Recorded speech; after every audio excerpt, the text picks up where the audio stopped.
Hi, it's Brenda, and I'm one of the people who went to NYG in New Orleans. It was pretty cool, and we were asked follow-up questions to be shown to tell the congregation about our trip. So, I am going to try to answer them. The first two questions were what were the highs and what were the lows? I can't say I had too many lows. If I had any, I can't remember. So that's a good thing if you can't remember your lows. It's always a great thing. My highs were reconnecting with people, because I got to see one of our old DCEs, Paige Edgington. That was pretty cool. And just being reminded of how big the church actually is. I'd forgotten how big it was, and that there were all those people. Also, we were asked, what did you try that was new? I tried jambalaya, which I'd never truly tried, but I'd heard of, and it seemed fun. So it was actually really good. It's kind of spicy for those who like spicy. What did I learn about another person in the group? I learned that Deanna can play guitar, and she's a really cool and caring person. I didn't truly know anyone going into it, but I seemed to learn the most about Deanna, and I didn't think that anyone else played guitar in the youth group, so that's pretty cool that she can play guitar. How did I serve someone? Well,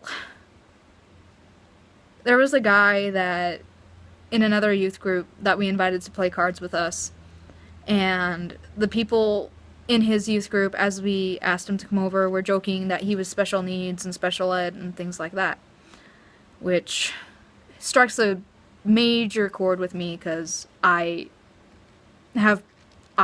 personally used to be in special education and things like that. So it kind of disappoints me when I hear people joking about it. So I ended up calling them out on it, and they stopped. So hopefully they've stopped joking about that kind of stuff, and hopefully that opened their eyes to things that they didn't realize. Another thing was, how do you think the week changed your faith? It made my faith stronger in the fact that no matter how bad it looks, or how far off the trail, or whatever you want to call it, doesn't matter. You can trust that everything will be okay no matter what the situation. You can trust that all of it is okay as with Christ, and all of it's okay as long as you look to Him for help. The second to last question, I'm sorry I'm boring you. What new thing did you learn about Jesus? It's not a new thing that I learned. It's something that I never truly realized or truly looked at.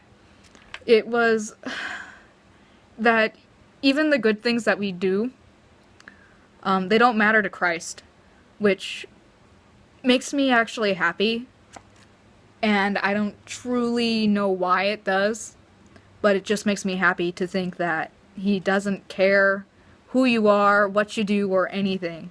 He doesn't do that. He doesn't look at everything you've done and if it be good or not. So I guess that's just why it makes me happy. He doesn't care that people have done different whatever. He doesn't care. It just makes me happy. The last question is, how do I plan to keep living by faith at home? Well, I've always had a problem with putting trust in God that He'll take everything and not worry about it. I've had a big problem with not worrying about things that God's already taken care of for me. So, I'm just working on that. And I'm teaching myself that no matter what happens, it'll be okay through Him, in Jesus, through His name and everything. Thanks for listening to me talk to you guys, and hope you guys have a good time. I will See you guys later if I know you. Bye!